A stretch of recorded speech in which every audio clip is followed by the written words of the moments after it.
I'm Zane Lamprey. In this episode, I go 3 sheets to St. Martin. I drink guava berry, infuse drums, and I check out some fleas! It's a good show. It was close, right?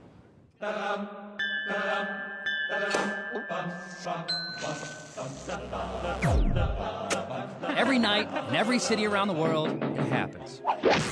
People pour into local watering holes to, well, drink. It's my mission, that's me, to traverse the globe getting to know these different people and their drinking customs. Bellying up to the bar, and with any luck, making some new friends.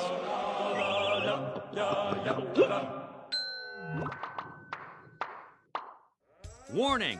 Even though it's sunny in St. Martin, there's still plenty of ski patrols around. If Steve McKenna and Ski Patrol had a baby with Mr. Bean, this would be it. You know what? Get it out of your system. You'll see more of that later, but first, St. Martin. Located in the Caribbean, it's the smallest landmass in the world to be inhabited by 2 nations. Spelled like this on the Dutch side. Hello, welcome. Spelled like that on the French side. Bonjour, bienvenue. The 2 have cohabitated peacefully for over 300 years. You're free to move between both halves at will. Do I look cool? Yeah, man. You look great. And you'll find that no matter where you go, there's a definite Caribbean vibe. Only I can the price of where we have to pay. Why don't lead us straight? I see people. What's your name? They call me DJ Zany Pants. DJ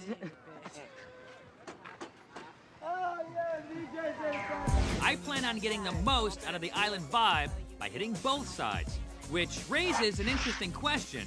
Does 3 sheets to Dutch St. Martin plus 3 sheets to French St. Martin equal 6 sheets? I arrive at Princess Juliana International Airport, located on the Dutch side of the island. And as soon as I land, I'm focused on one thing, the nearest bar.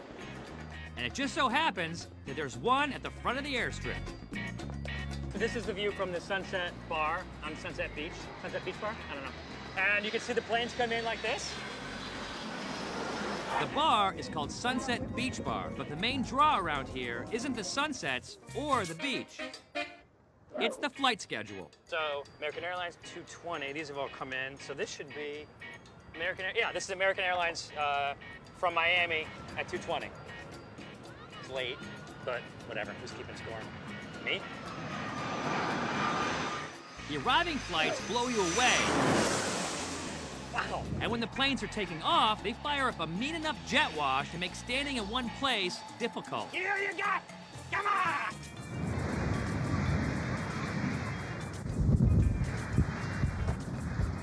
Drinking a beer, even more difficult. And not wearing a shirt, downright painful from the sandblast. Oh. Wow. That hurt. And you have a beer and you watch the flights come in and then you leave. And then you go do fun stuff. I'm gonna do that right now. The fun stuff I'm about to have is still on the Dutch side of the island, in the town of Philipsburg, home of the Guava Berry Emporium. Are you serious? You watch 3 sheets? Yes, I do. So then you understand. Behind the counter, Dita and Claudine are gonna mix it up with me, starting with, of course, their famous guava berry liqueur. Professor, tell me about this guava berry stuff. Why, yes, Zane.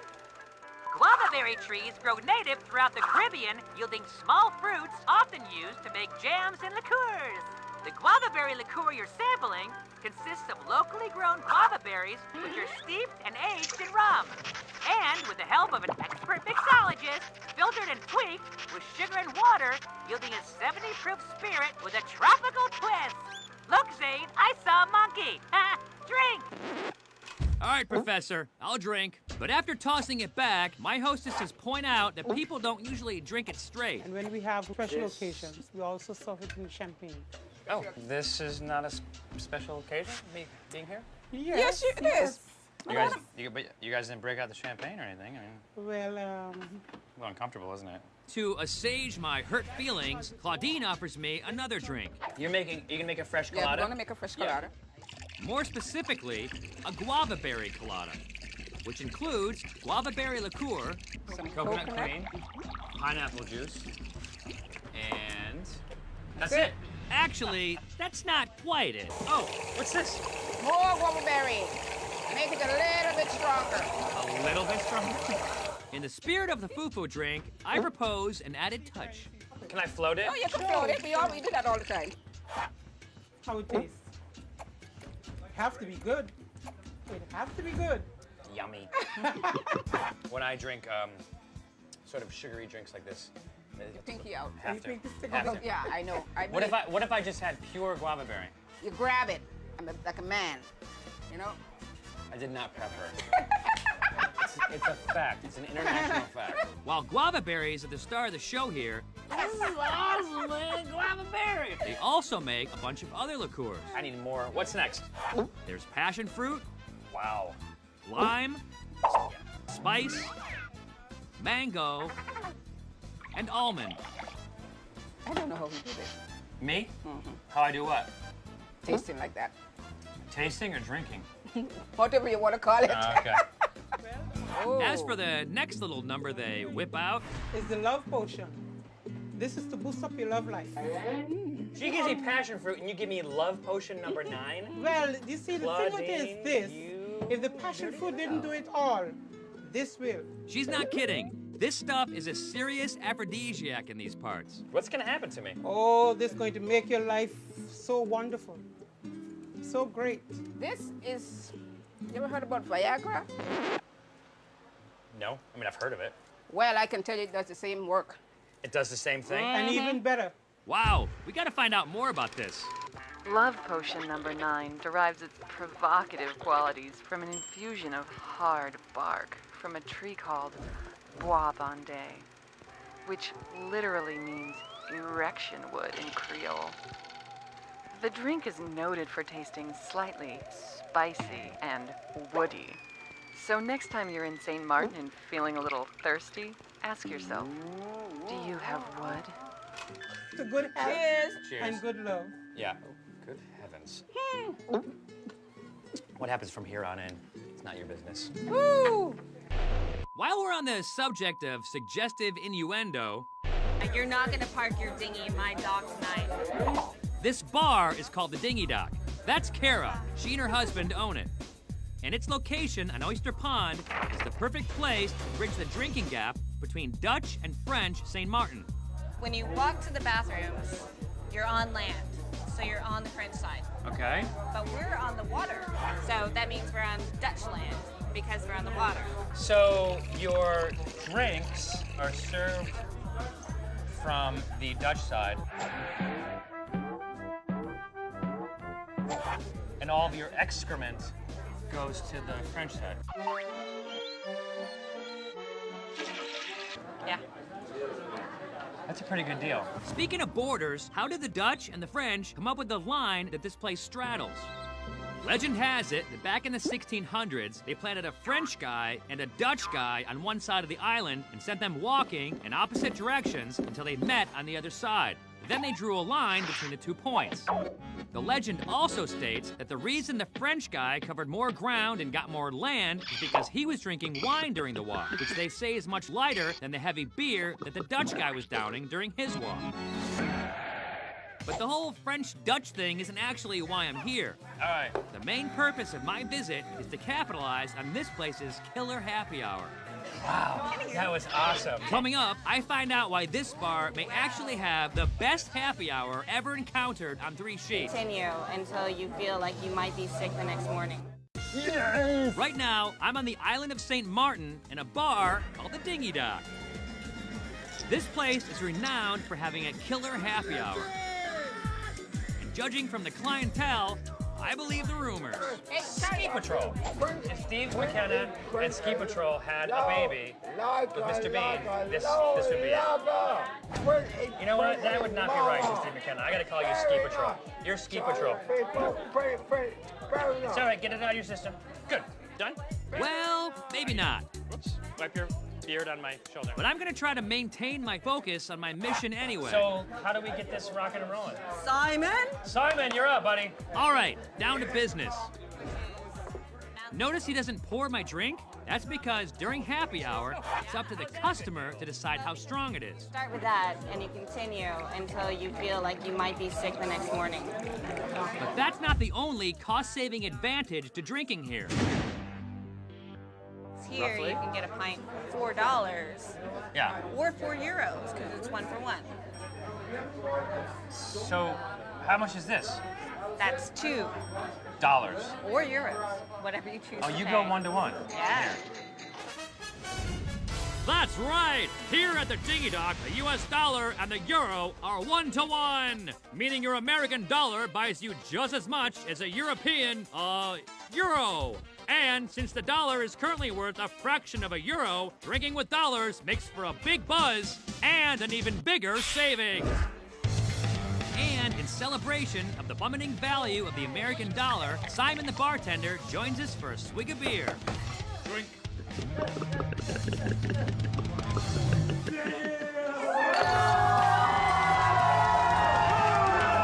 Now, technically speaking, he Jim the cop. We can go again. Oh, but No, you win. Okay. But let's be honest, that guy was fast. As I continue to capitalize on the value of the dollar and the freedom to pour as I wish, it strikes me that I'm only halfway through my island escapade. I gotta rest up. It's the next morning, and as I head off to the French side of St. Martin, I'm feeling a bit dehydrated from all the booze I drank yesterday. So I head out to the heart of the Marigot Market on the west side of the French side of the island. There I find Coconut juice. just what the doctor ordered at the Coconut Juice House. You do coconut, man. Yes. And you could also give me a prostate exam with those gloves. Rock and roll. And you put a straw. Yeah. According to the 3 Sheets Nutritional Handbook, the so-called coconut water inside a green coconut has a similar nutrient profile as found in the human bloodstream. So much so that it reportedly has been successfully used for intravenous rehydration of human subjects in emergency situations. Of course, that all means diddly squat when you do this to it. Gin? Okay, I had rum in a coconut in Puerto Rico, There we go. That's rum! That's good then. but never gin. How does it taste? Like gin and coconut. Not so bad. But that's not the only thing they got going on here. Wow. Yeah. Get it in there, coconut man. He's straining the highly sweet juices from locally harvested cane. Then out comes the gin, and in goes the juice. Wow. Tastes like gin and sugar. It's good for your body. It makes you feel good. Yeah, but the gin sort of defeats the purpose of rehydration. So I down tons of water as we make the drive to the northeast part of the island for an experience that I'm told captures the essence of French Caribbean food and drink. But first, here's a kayak with my name on it. So somehow the crew convinced me to kayak out to the island. They thought that would be fun for me. And then they're taking a boat with a motor on it. How did that work? How'd that work out? Come on, please. Stroke. Stroke. Stroke, Dane. Stroke. Stroke. Stroke. Stroke. After that kind of workout, I could go for some fresh lobster. That was easy. I'm at the Caribbouni restaurant with Eric, the owner. It's not even in my... He wants to give me a full-on French Caribbean eating and drinking experience, starting with some traditional French Caribbean liquid appetizers. All the islands from French islands start with a tea punch. Sometimes they start at the morning time. Tea punch, by the way, doesn't have anything to do with the kind of tea British people drink with crumpets. Tea means petit, small. Tea. Yeah, small. Un peu. Un petit peu. It's just some fresh squeezed lime juice, simple syrup, rum, and ice. That is a strong drink. Yeah. Eric says another way to drink tea punch is without ice, in a shot glass with a water back. Holy moly. Not only was that, yeah. Eric tells me there's another liquid appetizer that I must have, what he calls a French mojito, which is fresh squeezed lime wedges, a couple tablespoons of brown sugar, a handful of fresh mint leaves, a shot of rum, and here's the French part. So what's going on? You're adding champagne to the mojito. Yes, the French mojito. It's good, huh? Champagne. Champagne. Champagne. Oui, champagne. Champagne. Champagne. Champagne. You say champagne. And we say it like this. Repeat. Yes. Champagne. Champagne. I'm good, no? After Eric has warmed up our palates with a couple of drinks, Champagne. Champagne. out comes one of the best spreads of seafood I've ever seen. Break it down for me. There's deep-fried codfish fritters.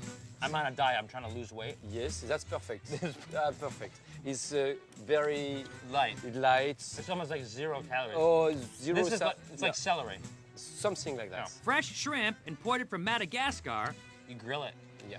Wow. Jackie, my cooker from 18 years, he's Wow. working with me, and it's one of the best barbecue man I never met. You ever met? Yeah, ever met. You said never. Ever. Please, thank you. But you said never. You say never. You've never met him. Yeah, He works. He's been No, here yeah, for 18 years. You've never met him before? Local freshwater river shrimp. People are crazy about that too. What people? This people. These people. I almost stabbed myself with a knife. Local smoked fish. He died because he smoked? No, before he died, he smoked. He smoked. To be And then happy, and after And then he died. he died, and we smoke it Oh, you again smoke him to again. remember. Oh, as a tribute. Absolutely. Oh, that's nice. Yeah. And of course, fresh lobster that was alive under an hour ago. And as we fill up on this incredible spread, Eric says no French Caribbean feast is complete without his favorite dessert drink. We should try now the Toto Punch. The so-called tutu punch is made with fresh mango, fresh kiwi, fresh pineapple, banana, dark rum, gold rum, and ice, which is blended into what is basically a rum spiked smoothie, and topped off with a dash of cinnamon. I can actually taste all of the flavors in here. The mango, the pineapple, the kiwi, and the banana. Absolutely. And then Eric lets me in on a deep, dark secret. I'm in love with this drink. Really? Yeah. You have a wife, sir. No, I love the drink. I mean. I know, but it's not appropriate. Okay. You know? It's Does your wife know what your Yes. feelings about this drink? Yes, yeah. Famous. I'm loving everything Eric Voilà. serves up here. But I'm told I haven't done French Saint Martin until I've had the Calmos Cafe's rooftop rum. C'est la vie. That's life. That's life, boss. Coming up, what's a rooftop rum? And why are there dead centipedes in this bottle? 5 centipedes alive. Alive, and they're very angry about even being in a jar. Right now, I'm in French Saint Martin, where it's become obvious that everyone drinks rum. That is a strong drink. But I've also noticed that people get very creative with it. And here at the Calmos Cafe, they do so in the form of rooftop rum. Alex, the bar owner, and Jan, the rooftop rum maker, are gonna go drink for drink with me through the different varieties. What is going on? That is what we do on the roof. Okay, here's the deal. They blend equal parts white and gold rum with sugarcane syrup, and then put spices or fruits in there, and allow the jugs to sunbathe on the roof of the bar for 3 weeks to a month. They say this daytime exposure to extreme heat speeds up the infusion process. Can I drink it out of this pickle jar? Yeah. All right, let's go for it. The one we're about to drink is flavored with ginger. Okay, well, I clearly have the biggest shot, but I guess that's appropriate. You're welcome. There's a little heat coming from the ginger, but it goes down very easy, which brings me to my theory about drinks like this. Man, these are deceptive. When you take these two little bedfellows, alcohol and sugar, and you marry them, you put them in the bed together, they sort of cancel each other out. They're very good friends, and they should hang out a lot together. The only reason they brought out the pickle jar is to show me what rooftop rums look like when being made. But normally, they strain and transfer the mixtures into stylized bottles like this one, flavored with banana and vanilla. Wow. That is good. Holy crap. Yeah. The bartenders continue to fool my palate with deceptively easy to drink rums like this spice one,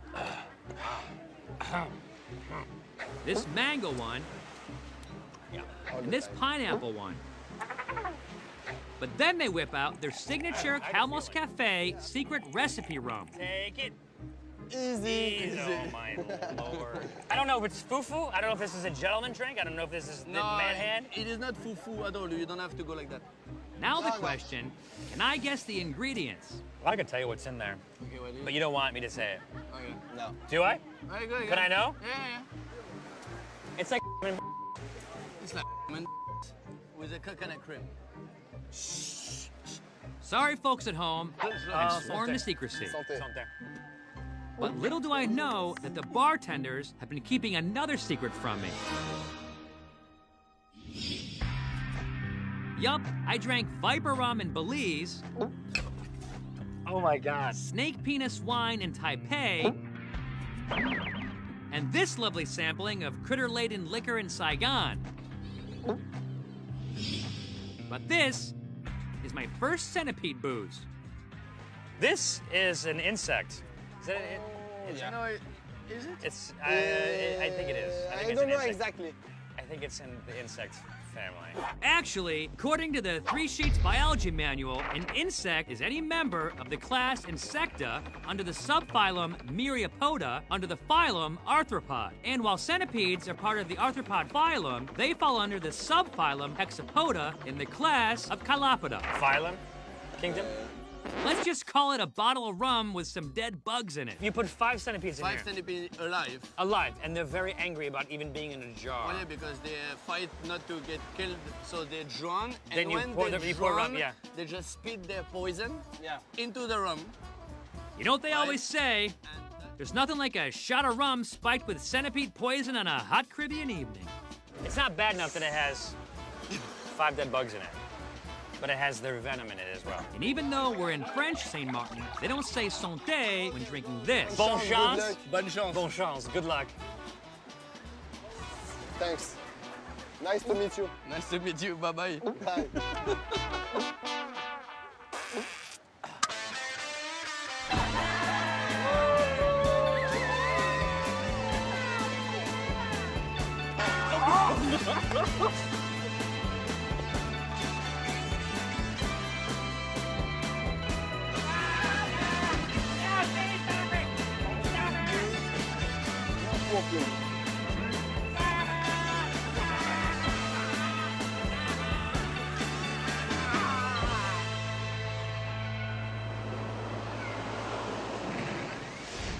It's the next morning, and blurry images of the crew buying rounds for tourists and Curtis the cameraman downing a monster shot of centipede rum float through my head. It's times like this that I'm thinking the only way to treat this hangover is with an adrenaline kick. This is Andre, and he's not gonna let me zip my pain away until he gives me a crash course and has me do a couple of practice runs on this junior line. But after getting the hang of it, he lets me hit the high wire. All right. Wow, this is scary. Watch out, watch out, watch out.